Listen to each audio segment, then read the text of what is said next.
In today's video, I'm going to teach you how to view file activity and history in Google Drive using a computer.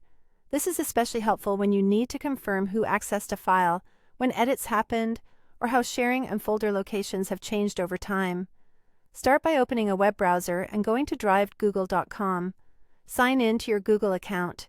If you use multiple accounts, just make sure you're in the one that owns or has access to the file you care about. You can confirm that by checking the profile icon in the top right corner of the page. Next, locate the file you want to check. You can browse through your folders in My Drive, or use the search bar at the top if you know the file name. Once you see it, click the file once to select it. A single click highlights the file without opening it. That's exactly what you need for this view. If you happen to open it by mistake, just go back to Drive. With the file selected, look to the top right area of Google Drive and click the small eye icon to open the Details and Activity panel. This panel slides in on the right side of your screen. At the top, you'll see two tabs, Details and Activity. If the panel doesn't appear, click the icon again to toggle it on. Click the Activity tab. Here, you'll find a chronological timeline of what's happened to the file.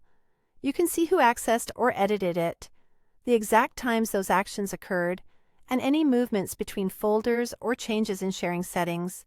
This is useful for understanding whether a file was shared more broadly, moved out of a folder, or updated by a collaborator. The entries typically show the person's name and the action taken, giving you a clear audit trail. If your file is a Google Doc, sheet, or slide, you can go deeper by reviewing version history. When you're in the document, go to the File menu, choose Version History, and click See Version History. A panel will appear showing a list of saved versions organized by date and time. Selecting a version lets you view how the content looked at that point. You'll often see different colors indicating contributions from different collaborators, which makes it easier to follow what changed. This view is read only for browsing past versions and helps you understand the progression of the file without leaving the editor. That's it for viewing activity and history in Google Drive. If this video helped, please like, subscribe, and share. Thanks for watching.